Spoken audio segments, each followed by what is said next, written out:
Welcome to one of the many sessions that are taking place during the Black History Month conference that's being hosted by Birmingham's Public Health Division. So this is one of the webinar sections that is based around the Birmingham food system and the food system work and the food legends that are in place around the city and some of the projects and works that have gone on within Birmingham, but also some of the amazing work that community leaders are doing in the city. And we are joined by two amazing leaders who will be able to introduce themselves in a moment. But we have Eric, who's a project coordinator from Cuisines Community Gardens, and Gary, who's a development manager at Handsworth Association of Schools. And they'll go into more detail about why they are truly Birmingham food legends in their own right. So a bit of content on what we're going to cover today. So I'm going to just do a brief introduction to what is the Birmingham food system, what is the Birmingham food system strategy and the revolution. And we have a very nice video to showcase to everybody as well. And then we'll be going in to the food legends. So then we'll be hearing from Eric and Gary. And then we'll be moving across to food system projects that have took place, such as Cook the Commonwealth, the Full of Beans project, and interventions, and the culturally diverse healthy eating guides that we're in the process of creating. So I'm going to go across to a video, and hopefully the sound will come through. And you'll have to let me know that you can all hear it. Birmingham, the time for change is now. Join the Birmingham Food Revolution. We deserve to thrive. Through a diet that is nutritious and well balanced, that respects the world around us. Food that is fair and stands up to injustice at every stage. A revolution that empowers us, the people, to overcome the barriers that stand in the way of tasty, healthy and sustainable food. We support diversity and choice. We are resilient. We adapt, learn and evolve. We are here for Birmingham and to celebrate what food means to this bold city. United, we can build a food system where everyone will benefit. The time is now to collaborate, to empower, to equalise. We need to go further than sustainability. We must go deeper and fix the very foundation. We demand a thriving food system built to regenerate and ignite powerful change in our environment, our communities and our economy. The road ahead is long, but the Birmingham Food Revolution has already begun. Are you ready to join us and build a better future for Birmingham?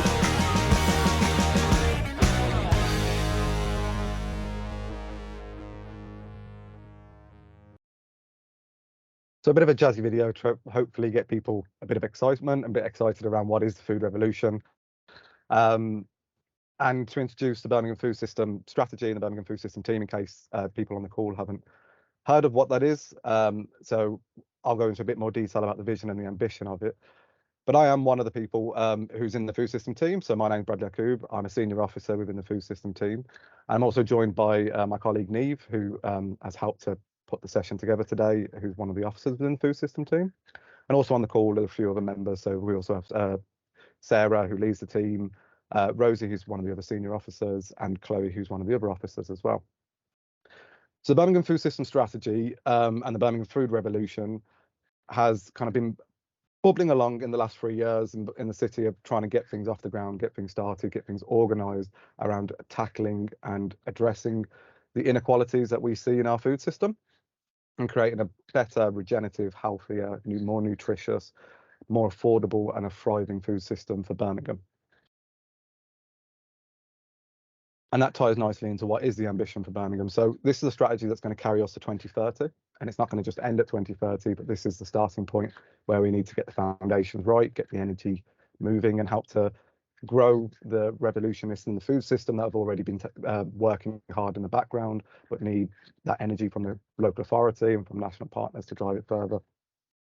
And some of the ambitions that we want to see is that we want to consume a nutritious diet that helps us to thrive, a system that isn't harmful, that is fair, eliminates injustice from farm to fork, that reduces the harm to the world around us and empowers people to overcome the barriers to providing healthy and sustainable food, that we respect and support diversity and choice, that we're resilient, adapt, learn and evolve, and that we celebrate what food brings to our city. And this session will very much focus on those last three elements around how we can celebrate the incredible work that's going on, how we make sure that we respect, support, and kind of acknowledge how diversity and choice makes the food system thrive, particularly in a city of diverse Birmingham, with our 1.2 million citizens from all over the world. And how we can make sure that this doesn't become just a blip or a moment, that it's not just something that happens during Black History Month or during key points in the month or in the year, but actually this is something that is embedded into the system throughout the next 8 years of the strategy and long into the future. And then this is the foundation of the whole approach. So our vision is to create a fair, sustainable and prosperous food system and economy where food options are nutritious, affordable and desirable so everyone can thrive. And that has to be done through collaboration, through empowerment and for a system that is equal and is equalised for everyone. And this ties quite nicely into a lot of the tools that we've got. So I will put into the chat in a moment, but you can access our Birmingham Food System Strategy and the Birmingham Food Revolution web pages, where you can go into more detail around how we're going to do this and what the plan is. And also there's a few launch events that are going to be taking place next week, and they're also on the website, so do check them out. But enough from me. I think it's more important to hear from our community leaders that have been taking kind of a lot of the work and been doing a lot of this on their own, and have been thriving in the food system space. So as I said, I have two amazing Birmingham food legends on the call. I have Gary from the Handsworth Association of Schools and Eric from Cushinger Community Gardens, and they're going to tell you some more about their projects and the work that they've been doing in Birmingham, particularly in the food system, with our diverse communities in Birmingham.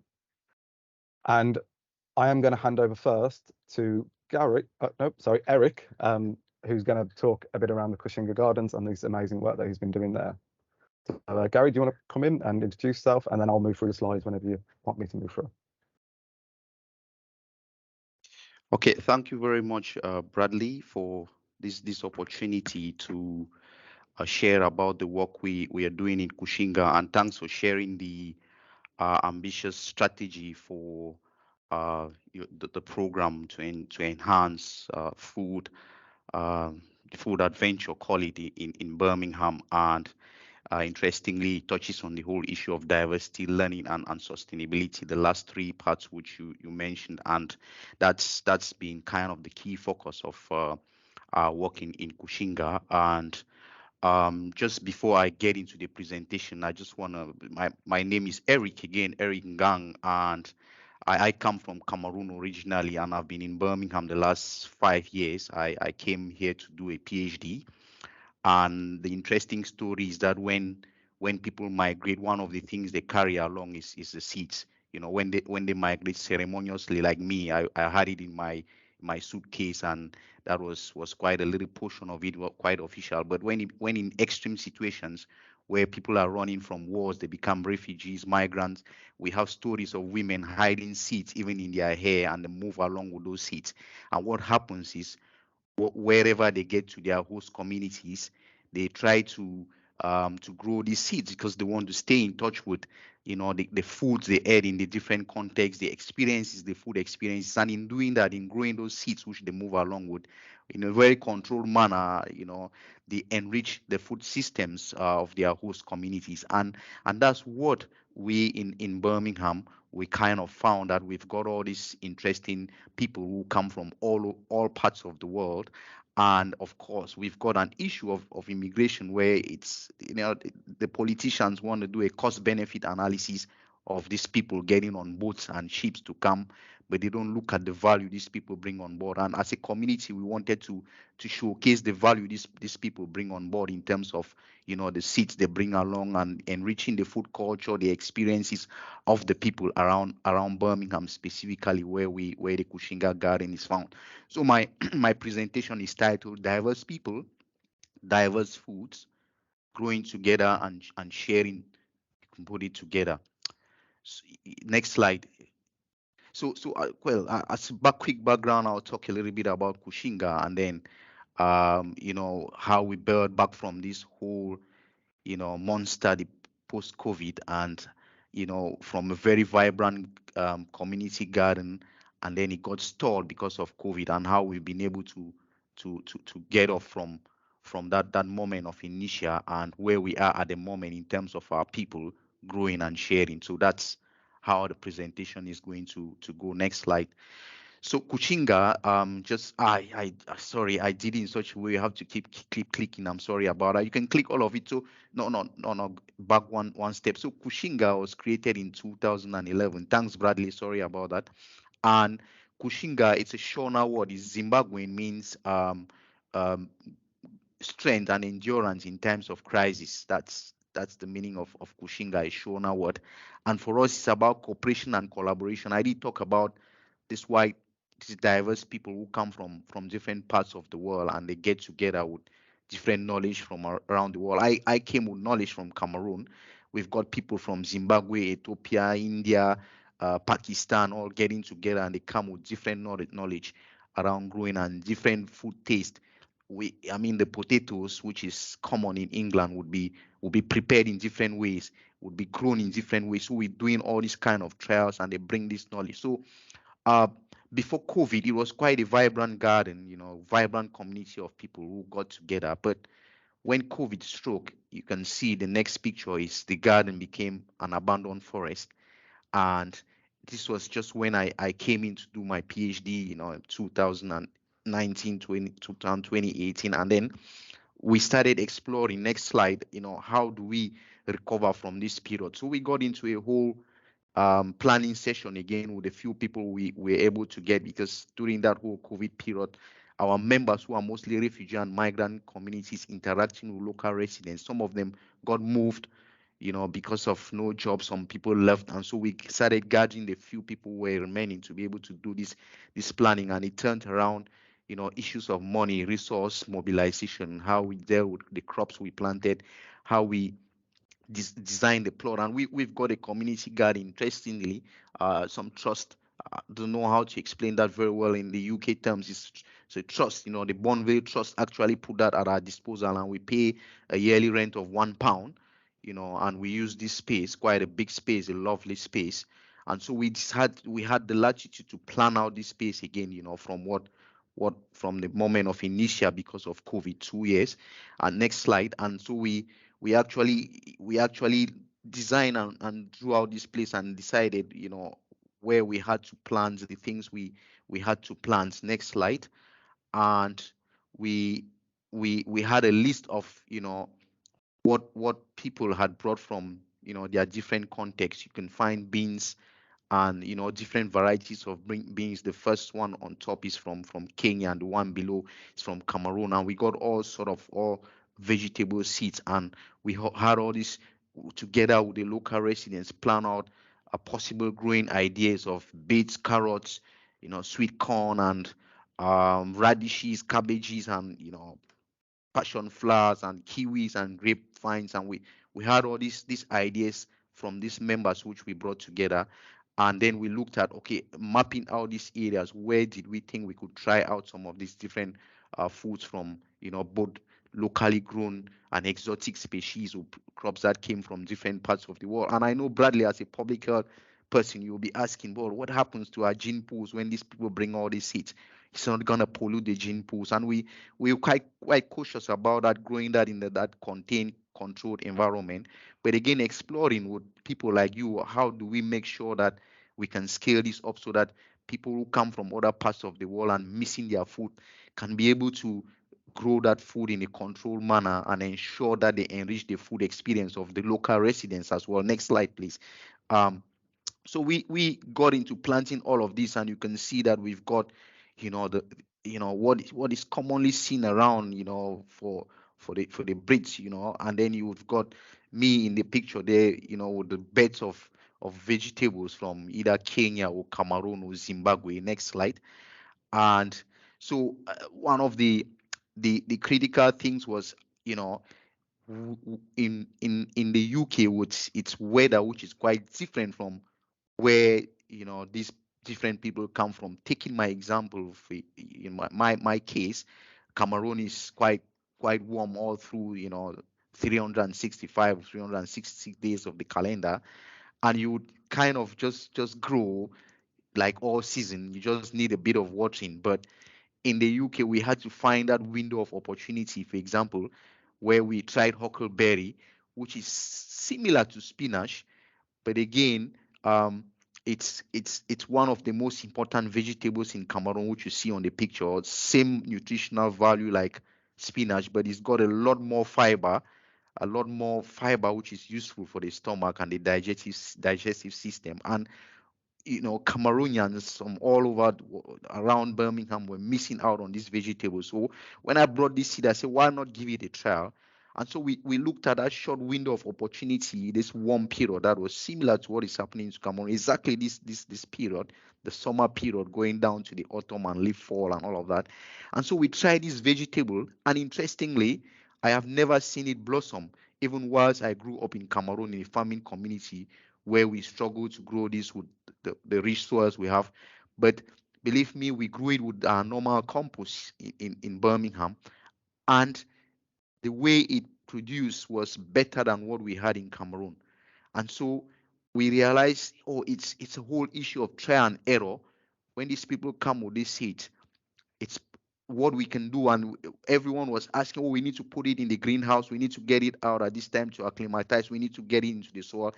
How do we do this? And what I said was, okay, we can keep doing trial and error. Of course, by failing, we get to learn, how these seeds develop. And exactly, we had to learn that with some regular watering during the summer, and some plants could do really well in the outdoors. But getting into some little bits of trial and error, you could get all these people bringing their experiences on board to be able to grow exotic species that can enrich the food system of Birmingham. Next slide. And so what we've done is not keep this knowledge to ourselves. We've been able to organize open days. For example, on the 19th of August, we had our open day, which brought close to 100 people at our garden just to share what is it we are doing at the garden. How do we relate with these people? We've even gone to schools, brought children from school to be able to come and see how carrots are grown. I've got two daughters, and they've been in England for 2 years, and they kind of just forgot where carrots came from and knew it only came from the shelves in the supermarkets. So by bringing them and saying, oh, this is a carrot, pull it out, and they could see that the carrots come from the soil, or the beans and the pots, not in the cans. We actually grow the beans I showed you on the picture, and they can see them on the stakes. And we bring all the knowledge from Africa, for example, the three sisters, to say you can plant the sweet corn, the radish, the squash, and the beans together, and they would support each other in a very mutualistic way, where the beans would do nitrogen fixation, and then the squash would do a cover crop, and then the sweet corn serve as stakes for the beans to grow on. So these people get to learn the different experiences that come from different parts of the world. Next slide. And we kind of quite collaborative, and we pull the young ones along. We kind of tell them, look, this is how you grow, you can get involved. Next slide. And again, we have issues, a bit of challenges when people come from different parts of the world, and there are communication gaps, there are language issues. And how do we overcome this? By getting into action or task that get people doing. And we realize, for example, setting up a compost bin, it's more of a communication and an inclusive process than speaking a language, speaking French, which is my language, or Mancon, which is my first language, or speaking Pakistani or Bangladeshi, for example. Getting on fixing a compost bin, fixing a polytunnel was more of communication and brought people together than trying to understand what language you speak. So next slide. And so thank you so much. Mia in my local language means thank you, merci beaucoup, and hope we can get to discuss some more on the experiences we have at Kushinga Garden. Yeah. Thank you, Eric. Yeah. And definitely, if anyone's got any questions, do put them into the chat, and we can get to the questions at the end. Or if we don't have time at the end, what we'll do is we'll share the questions between ourselves and get some answers out via email. But thank you very much, Eric. So that's Kushinga Gardens and from Eric. And then what we'll move over to now is over to Gary at the Handsworth Association of Schools. Okay, good morning, everyone. Can you hear me okay? Good. So Hands Association of Schools was a very different organisation pre-COVID. It's interesting how COVID has changed so much. But basically, we had, when COVID came along, Hands Association of Schools directors basically said, look, we're going to change our business completely. We're not going to close like some charities. What we're going to do is we are going to support our local community through this crisis. We didn't know how long it was going to be. I think we imagined it would be maybe a few months, but obviously it was a few years. So Hands Association of Schools is historically an organisation that's supported schools improvement. It's always been really committed to young people and to family support. Those areas, as you will hear in a minute, have grown. The second areas have grown a lot as a result of the decisions that we made back in April 2020 when COVID struck. So if we move on to the next slide, please, Bradley. So I'm just going to go through about 4 things today. Firstly, we now have a weekly food distribution hub. I'll describe that in more detail a little later, as I will all these things. We have holiday activities and food projects 3 times a year at 5 local sites, reaching 400 to 500 children and young people. We have educational workshops on food and nutrition and carbon literacy with a kind of food and nutrition theme underpinning much of that. We are creating a carbon literacy centre and open space, which a new project that we're doing in collaboration with the Livingston Road Allotments Association. And we're also working with a National Lottery funded project to look at alternative food sources. How can people find affordable food in a context where basically it's a supermarket profit-based model that we're living with. So those are some of the things that we're doing. If we move on to the next slide. So every Wednesday and Thursday, our conference facility, which used to be a very busy conference facility, isn't so much these days because of the advent of Microsoft Teams. But we still have meetings there. But every Wednesday and Thursday, this is converted into a preparation of 70 food and essentials parcels. So basically, we volunteers come in. We have a coordinator. We do manage to get some funding to support the work, and we managed to get some funding from the city council via the city council to pay for food and essentials. And other charities. Basically, we've been running this now for 3 years. As I say earlier, we thought we'd been running this for a few months, but we've been running it for 3.5 years. Every week, schools. It's different to most food banks in that different model. Every week, schools tell us how many families that they know of in their school who are in urgent need of a food parcel that week, and we provide them a food parcel which provides for 4 family meals each week. We also provide nappies and hygiene products, and I'll talk later on, a little bit later on, about how that demand changes. I might as well do it now. So basically, what we've noticed is that as we've expanded our contacts into not only schools, but we're now the community connector for Perry Bar, and we reach a lot of families who have who need early help, and the demand has changed from beyond food to things like bedding, and we're trying to respond to those things. That's part of the challenge going forward. How do we actually really make those challenges effective, and how do we actually respond to the very diverse need that's in our communities, and a very acute need very often. If you know the Handsworth and surrounding wards, it is one of the more deprived areas of Birmingham. Its population is about 75% ethnic minorities and extremely diverse, and with a high proportion of asylum seekers, refugees and migrants, many of whom are trying to find ways of connecting with their historic cultures and communities, but actually find it very difficult because the food isn't available. So all these things are challenges that we're facing.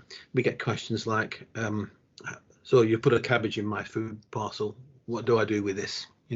Those are some of the real issues that we have, and we're always thinking about what to improve, what to put in people's food parcels, because it may not be culturally appropriate, it may not be religiously appropriate. All these things have to be taken into account of when you're trying to fill a food parcel. So our volunteers do a great job doing that, every week. We'll move on to the next slide. So we also, obviously, our mission primarily was always, as a schools focused charity initially, has always been about the empowerment of young people, about the support for young people. And one of the biggest challenges that they have today, obviously it's facing them and all future generations, is how we're going to live with the changing climate, how that's going to impact on our lives. And also in the area that we're in, but also across Birmingham, the next biggest challenge might be, how do we live healthy lives in the context of high levels of obesity caused by the way in which food is provided and made available, and also how do we manage the huge diabetes challenge that comes with that as children grow into adults. In this area, diabetes is very, very high. We have a big South Asian and African Caribbean community which is more vulnerable to diabetes. All these things we're trying to actually get people to think through, and one way to do that is maybe one of the best ways to do that is to engage young people in working with food, but also not just food, but also working with seeds. I didn't include a slide on seeds, but basically we also educate them in terms of what happens if we put a seed in the ground and how it grows, and we have that happening at all our holiday programs. We do workshops on food growing, cooking, and also on we try to link them to carbon literacy, to an awareness of their own carbon footprint. We have a green mentor who goes into schools every week actually, and worked last year with 6 schools. I think he's working with a few fewer this year, but basically we're educating young people on their own carbon footprint, and one of the key ways to do that is to help them to understand how it affects their own lives through using illustrations and tools which mimic food. So he's a very creative guy. He creates little our green mentor. He creates little he won't use any plastic. He won't buy plastic, but basically he makes little fishes and little chips and pieces of meat, and then actually helps the children to say, look, how do you make a healthy meal using these kind of ingredients? Very, very creative stuff. Next slide. That's more of the same, really, just showing how we actually engage with young children. So move on. I said earlier that we were creating a carbon literacy educational space. We've just got a grant. We were allocated this large space on Livingston Road, and we said, look, we can make this into a space where we can educate our children in carbon reduction, carbon literacy, but also create, as part of that, educate them about biodiversity. We'll build a biodiverse space. We'd also create food growing opportunities for schools and for local families and communities. And we would basically then also hopefully build a better shed than the ones at the back there, but basically a simple building in which we could actually educate children about carbon literacy in the context of food and cooking as well. So basically that's what we're doing there. We've got a group of corporate volunteers on site. We need a lot of corporate volunteers to get the site ready. We've just got a grant which is going to enable us to get something more serious than a spade on the site, which we can then basically get that up and running in a way. But you might be able to see in the background, we're creating a layered stepped garden on the hillside there, and then we want to allocate each of those layers to a local school or a local community group so that they can actually do what they think is important.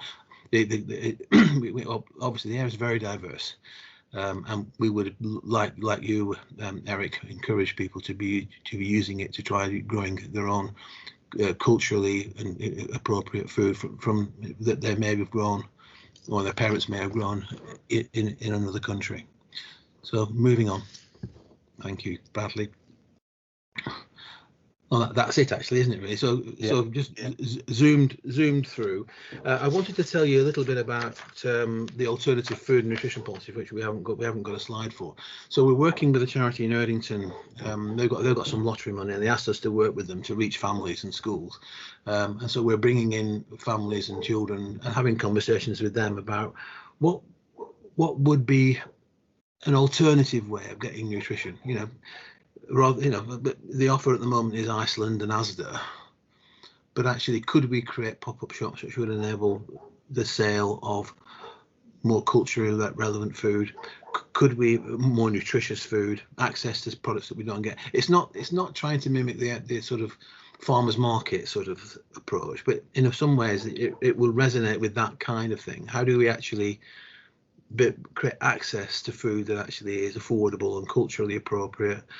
And could we get to shops in the area to cooperate with us on that, and would communities use it? So it's effectively a practical research project that we're doing there to try to explore all that, and that's a relatively new project, started this year, but it's been really interesting to see how committed people actually are to healthy diet. It's not a matter of real choice that you've got to get fish fingers and chicken nuggets from Iceland. It's just that's all that seems to be available to people sometimes.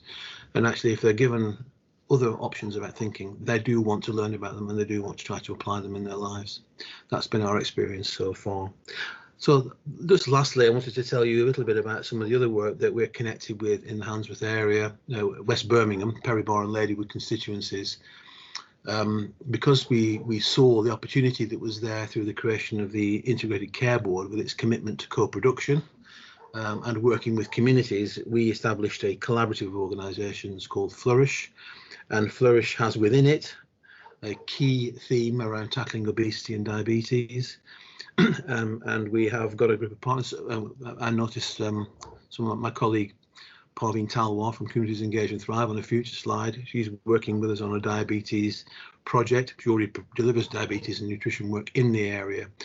But it's not just that. We also work with Crick Gardens and Livingston Road, Allotment Association and 7up, all of which are basically grassroots food growing nutrition based organizations, and we're trying to build something there linked to the West Birmingham part of the Integrated Care Board, in which we hope that we'll see some funding come through to develop more work in these kinds of areas. So I'll stop there. Thank you. Thank you, Gary, and thank you for sharing a bit of experience around what's been happening in Handsworth and with your organisation. And quickly before I move on as well, just another thank you to both Eric and Gary for sharing your experiences, sharing what you've been doing with your organisations, showing the importance of what food is to our identity, to our culture, to us continuing conversations and celebrations in our communities, and the importance of us actually doing something that is tailored to the people that we work with, we live with, and that we're meant to care for. So if anyone does have any questions, do put them into the chat. I know Gary and Eric might have to pop off, but if they're not around for the questions at the end, like I said, we'll follow up. Eric, would you like to come back in? Yeah, Bradley, thanks a lot, Gary, for that presentation. I see lots of commonalities in some of the things we do, and what has happened in the past is we've been networking with other groups. For example, Food Adventure in Wales. We've had to go up to Wales to see what they are doing, and they've had to come to Birmingham, to Cuisines, to see what we are doing. But locally, there's just a lot that is happening, and we need to build the connections. For example, when I look at the carbon literacy educational space, it's something we're really interested in doing, because the work we are doing, it's contributing to carbon capture and storage, and again, which is a significant contribution to the global outcry against global warming and what we can possibly do as a community. And we would like to network. Why not have exchange visits to see what you are doing at Handsworth, the Handsworth Association of Schools, and what Cuisines Community Garden is doing, and we can hopefully get some collaborative efforts going on, and that builds a whole network of You know, Excellent. you did mention, you know, food that is culturally relevant, health relevant, and would address the whole issue of diabetes and obesity and all sort of other things, by people getting their hands on growing their own food and getting that experience of, you know, it's all safe spaces where people can get off the mental challenges they have in terms of, you know, what we are experiencing. People don't have the space to go just connect with others. We can have these opportunities to cross collaborate. Sorry, I made it long, but I'm Yeah, sure it went across. well, let's do that, Eric. Let's get Stephen, our agreemental, will be delighted, I'm sure, to both host a visit from Kashinga and to bring some people over to you as well. We've already connected with the Birmingham Black Country Wildlife Trust as part of our new funded bid with the Energy Savings Trust as well, which is basically enabling us to continue the work that Stephen's been doing in schools for another 2 years. So that access to open spaces as well is very good for children's mental health as well, and family mental health, and that's something else that's another issue. That's so many of these issues around what's happening to our families and young people today are related to each other, really. And I think that using open spaces and food and nutrition, and helping them to find ways, things that they can actually do about carbon reduction, are all things which are hugely helpful to people's well-being and mental health. Brilliant. So yes, in short, I was a bit long-winded as well, Eric, but yes, let's do that.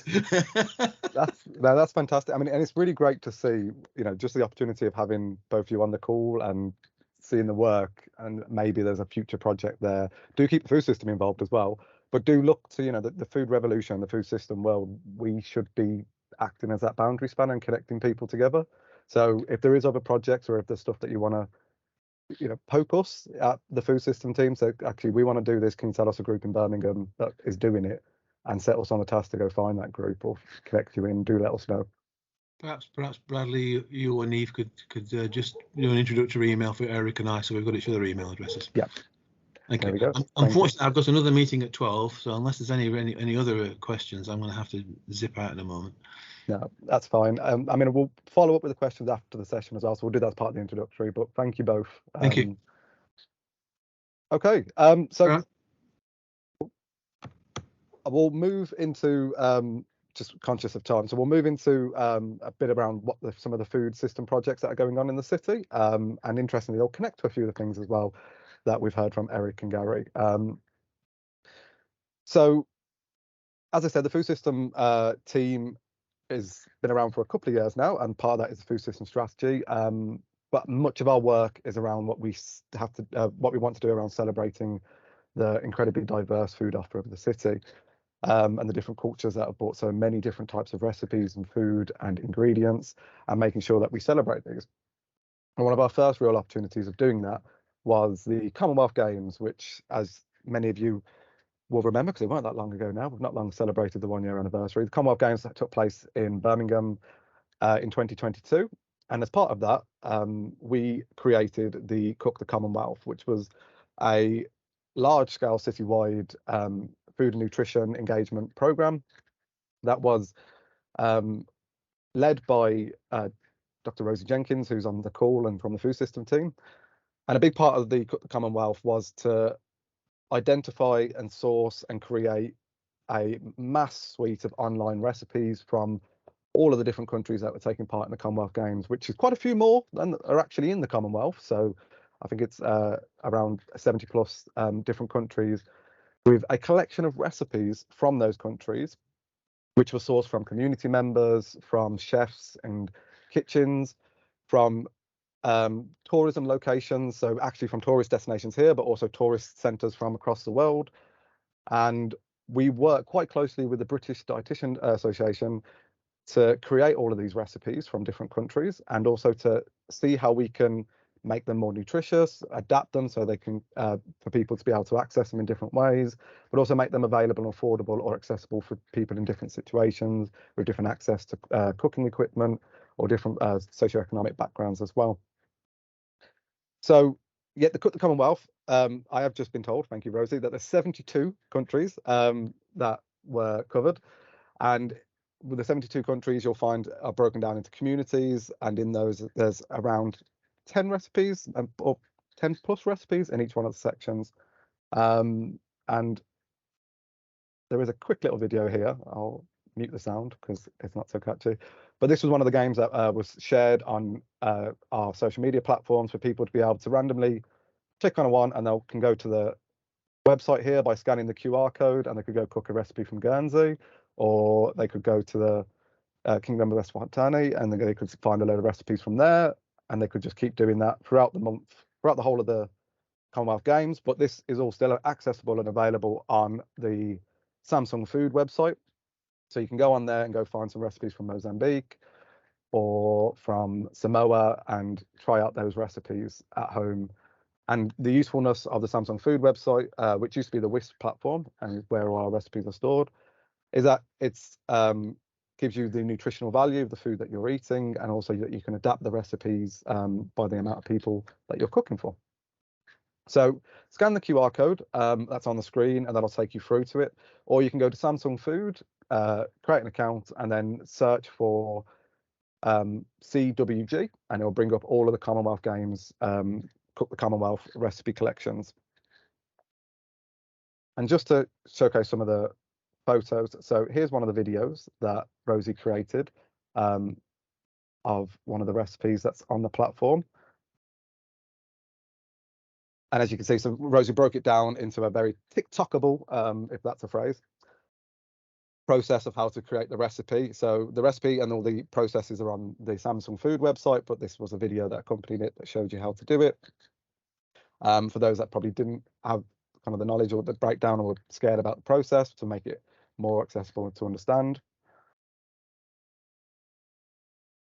And then you'll see on the left-hand side, so these were some of the photos from some of the events that took place. So we worked alongside a few organisations, including CET, which is Communities Engage and Thrive, which is who Gary was referring to a moment ago as well in this session. So they delivered some incredible sessions focused on Commonwealth countries that happened across the city, whether that was celebrating Nigeria, Jamaica, particularly because it was around Jamaica's celebration of their independence, but also Pakistan, India, and many other countries.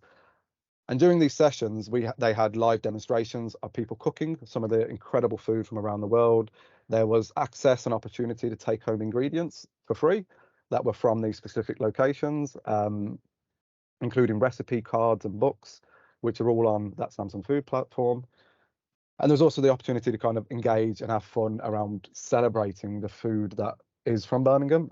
As you might have seen from the title, Birmingham was always known as the city of 1,000 trades. And I believe as we're starting to move into the new generation of what is Birmingham, we're very much in that space of a city of 1,000 cuisines. And the Commonwealth Games was that opportunity to celebrate that. That was a poorly layered photo, but that's one of the photos off the Samsung Food platform. So that's a Cook the Commonwealth. Do scan the QR code to find all the recipes, or go onto the platform Samsung Food and search for CWG in the search bar. Another collection of recipes, and this is one of the projects that we're very much at the early stages of. So this is going to be a long-term intervention, and there's an opportunity to engage and reach out to us to find out more or to be part of this intervention as we build it. But this is the Fuller Beans. So this entire intervention is focused on increasing beans and pulses and the use of beans and pulses at home for children and young people to experience beans and pulses in different formats and to kind of get used to the idea of them, how to cook them, what the taste of them are, but also working with businesses and in larger environments and how we can adapt and transform the menus of Birmingham to include more beans and pulses, and also how we can platform those restaurants and those kitchens that are already doing amazing things with beans and pulses from around the world. I think in the UK, a lot of the time the largest stretch is baked beans when we look at beans and pulses, but when we look at our countries and the cultures that are represented in this city from around the world, there is some incredible recipes, including jalapeno rice, dal, and so many more that are incredible and nutritious and accessible and affordable, that we need to be able to share with not just Birmingham, but hopefully the whole country. So that was where the Full of Beans campaign came in. So we've just been able to run our first pilot, and Sarah and Chloe here on the call have created that first pilot. That was run during the holiday and activities food groups, which you might also heard Gary mention as well. So during the holiday and activity food groups, there was some exceptional kind of activity books and tools, growing opportunities, the ability to try out the texture and the growing of beans and pulses during the 6 weeks holiday course. And hopefully we'll have the evaluation back from that soon. But a lot of the recipes, a lot of the work you'll be able to find, you can access through the QR code again. That's on the website, on the screen at the moment. The QR code will take you through to a large collection of different recipes that are beans and pulse focused. So not just necessarily only beans and pulses in it, but they are the main ingredient, the star of the recipe. But they're all broken down into different categories. So as the Commonwealth Games one was broken down by countries, this one is broken down by cooking for large groups, meals on the go. Interestingly, dessert beans and pulses, and some of them are quite exceptional. So if you want to go try out a lentil muffin, it's not too bad. So yeah, scan that QR code. You can access those recipes, but keep an eye out for where the intervention's going and how we can carry on celebrating the incredible beans and pulse recipes that are from there around the world. And this does link quite nicely to a project that we've been having ticking along in the background for a little bit now, and we're getting to the later stage of it, which is the culturally diverse healthy eating guides. So on the screen at the moment is the Eat Well guide, and maybe you're familiar with the Eat Well guide, or you've never seen it before, or you might have seen it in passing and just maybe ignored it, and that's fine. So the Eat Well guide has been around for quite a while. It is the gold standard for the UK on what we should be eating in our meals throughout the day. As you can see on there, it breaks it down into the greens and the vegetables and our fiber intake, also the carbohydrates, dairy and proteins, but also what type of fats and healthy fats that you should have, the water intake, and etc. So that has always been the gold standard for the UK, and it is very good. And I encourage people to go have a look and check it out and familiarise yourselves with the Eat Well guide. But it is incredibly kind of white Western focused and doesn't include many diverse ingredients from around the world, nor does it kind of go into or break down how people who were eating an ingredient that usually wouldn't, it historically wasn't part of the British diet, but is now part of our British diet as we've become such a diverse and dynamic community. We need to look at how we can make sure that this Eat Well guide works for everyone. So on the screen, you'll see that, kind of summary of some of those positives and limitations. So the positives, abound the fact that it does visualize it. It is very good for different settings. It's scientific based. The limitations, that it doesn't include different diverse foods. It's not quite clear on how you use this plate and how you justify portion sizes and base it on your lifestyle and activity. Nor does it apply to groups that have health conditions such as diabetes or cardiovascular disease or other conditions that are linked to what we eat. So we want to go for even better in Birmingham and create the culturally diverse healthy eating guides. And these guides will work across our diverse population. So they'll be on 7 geographical locations based on parts of the globe. So that includes the Middle East and North Africa, the Caribbean, South Asian, Eastern European, and others. But we will also look at creating plug-in tools that will focus down into long-term health conditions such as cardiovascular disease and diabetes. We'll look at how we can adapt based on our physical activity or our need, or how we can utilize and slot together different cultural elements of what we eat. So most of us don't just eat from one culture. Most of us eat in a diverse way, or we might have different types of cultural-based foods throughout the week. It's very rare that we all eat just one type of food. So our initial phase was done with the Diverse Nutrition Association. Do check out their website. They created a similar guide, which is based on the Eat Well plate for Caribbean diets. So do check their website out for and have a look at their tool. So they helped us to come up with phase 1, which initially looked at what we need to do, spoke to community groups and how we move forward. And we're just coming to the end of phase 2 now, where we worked with Communities Engage and Thrive and the Carolina Walker Trust to focus down, work with professionals, work with community groups to figure out exactly what these tools are going to look like.